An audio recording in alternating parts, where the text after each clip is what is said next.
Everyone knows the names of America's old money: the Vanderbilts, the Rockefellers, the Astors. In Philadelphia, it was families like the Biddles and the Drexels who ruled society. They lived in mansions on Society Hill. They would not let anyone into their clubs who did not have the right last name. But while the white aristocracy was busy excluding everyone, another aristocracy was rising right under their noses: a black aristocracy. In the 1840s, decades before slavery ended in the South, a secret society of black families in Philadelphia was amassing fortunes that rivaled the white elite. They lived in mansions with English butlers. They sent their children to private schools in Paris. They owned the catering empires that fed the white upper class.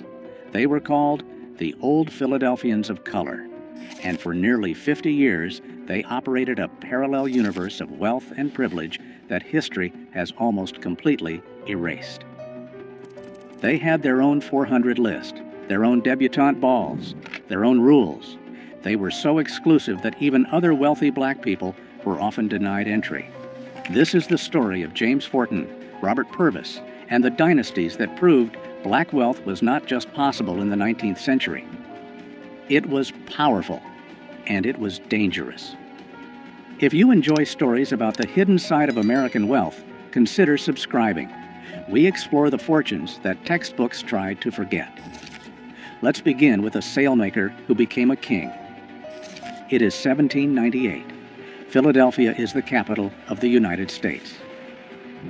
And a 32-year-old black man named James Forten is about to do something impossible. He is buying the sail loft where he used to work as an apprentice. Forten was not born enslaved. He was born free in Philadelphia. But freedom did not mean equality. Most black men in the city worked as day laborers or servants. Forten was different. He invented a device to handle heavy sails on ships, and it revolutionized the industry. Within 10 years, Forten was not just a business owner. He was one of the wealthiest men in Philadelphia, black or white. He employed 40 men, both black and white. His fortune was estimated at $100,000. In today's money, that is millions. But Forten did not just hoard cash. He built a dynasty. He bought a 3-story mansion on Lombard Street.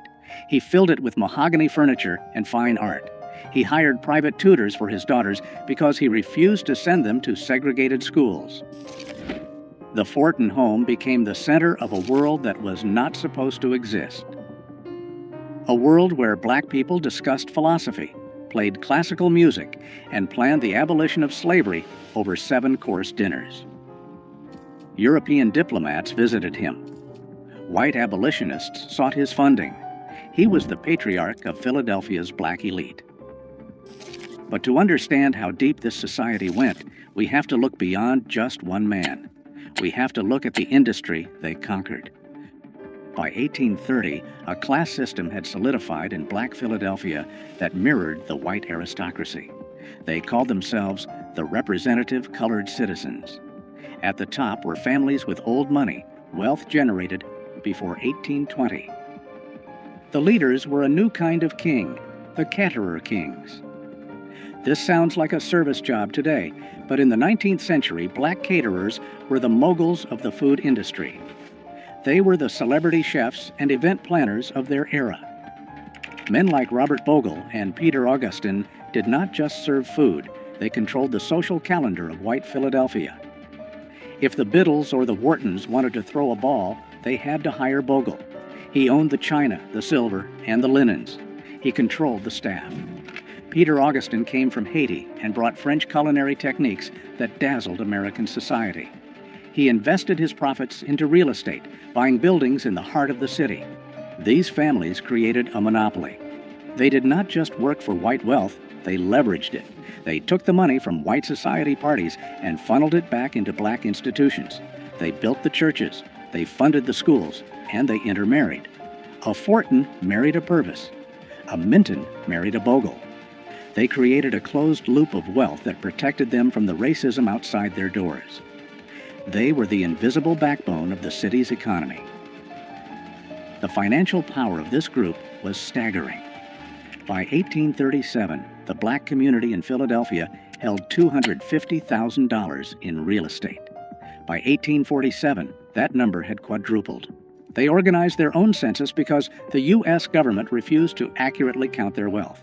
They wanted proof. They formed literary societies like the Gilbert Lyceum, where talking about slavery was forbidden, not because they did not care, but because they wanted a space to discuss art, science, and literature without being defined by their oppression. They were constructing a reality where they were simply aristocrats. Robert Purvis, Fortin's son-in-law, took this lifestyle to its absolute peak. He was the son of a white cotton merchant and a free woman of color. He inherited a massive fortune. He looked white. He could have moved to Europe and lived as a white aristocrat. Instead, he stayed in Philadelphia and declared himself black. He built a country estate called Byberry. It had prize-winning livestock, rare gardens, and a library filled with first editions.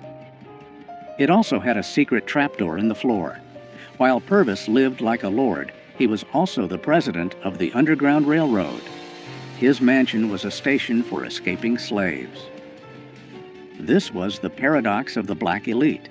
They lived in luxury that rivaled the white upper class, but their lives were constantly in danger because of the color of their skin. In 1838, that danger arrived at their front door. May 17, 1838, Philadelphia. The city is tense.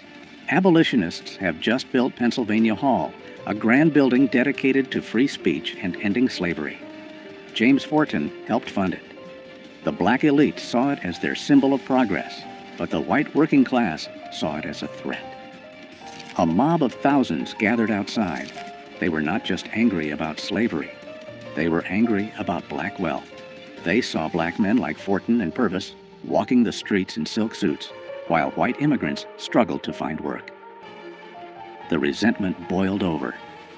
The mob burned Pennsylvania Hall to the ground only 3 days after it opened. Then they turned toward the black neighborhoods. They did not go after the poor. They went after the rich. They targeted the mansions. They targeted the businesses. Robert Purvis sat in his estate at Byberry, watching the glow of the fires in the distance, armed with a shotgun, waiting for the mob to come for his family. They did not reach him that night, but the message was sent. Your money does not protect you. Your education does not protect you. To us, you are just targets. The riots of the 1830s and the 1840s changed the black elite. They did not lose their money, but they went underground. They became secretive. They stopped flashing their wealth in public. They retreated into private societies. This is when the secret society truly formed. They created exclusive clubs like the Banneker Institute and the Pythian Directory. These were not open to just anyone. You had to be nominated. You had to have money. You had to have good breeding. And yes, color played a role. The Old Philadelphians of color developed a reputation for being color-struck. They favored lighter-skinned members. They looked down on the formerly enslaved who were arriving from the South. They called them contrabands. It was a defense mechanism. They believed that if they maintained perfect manners, perfect dress, and perfect conduct, white society would eventually have to accept them. They were wrong, but they held on to this belief with a religious fervor. They refused to listen to jazz or blues. They listened to Bach and Beethoven. They did not eat soul food. They ate French cuisine. They were protecting a legacy that they felt was the only thing keeping them safe from the mob. There is another dark chapter to this story, the phenomenon of passing. Because many of these families were mixed race and light-skinned, they faced a tempting choice. They could leave Philadelphia. They could move to a new city where no one knew them. And they could become white. Historians estimate that thousands of wealthy black people from this era simply vanished from the records. They did not die. They crossed the color line. They married into white families. Their children grew up never knowing they had black ancestry. The Purvis family saw this tear them apart. Some nieces and nephews moved away and cut all ties. The wealth they had built as black entrepreneurs became white wealth in the next generation. This terrified the ones who stayed. They saw their community shrinking. Every time a son or daughter moved away to pass, the dynasty weakened. It was a slow, silent erasure. The families who remained, like the Mintons and the Warwicks, doubled down on their identity. They became even more insular. They clung to their history because they were the only ones left to remember it. By the 1900s, the world was changing again. The Old Philadelphians were facing a new threat, not white mobs, but a new kind of black wealth. The Great Migration brought thousands of black Southerners to Philadelphia. Some of them built fortunes in banking, insurance, and beauty products. There was Madam C.J. Walker and the bankers of Durham. This was new money. It was loud. It was proud. It did not care about French tutors or debutante balls. The Old Philadelphians turned their noses up at it. They refused to let these new millionaires into their social circles, and that was their fatal mistake. By closing their doors, the Old Philadelphians slowly strangled their own influence. They had the pedigree, but the new generation had the momentum. Slowly, the mansions on Lombard Street were sold. The catering empires were replaced by corporate hotels. The families drifted apart. Some moved to Europe. Some passed into white society, choosing to pass and leaving their history behind. Today, if you walk through Society Hill or the older parts of Philadelphia, you will not see statues of James Forten or Robert Purvis.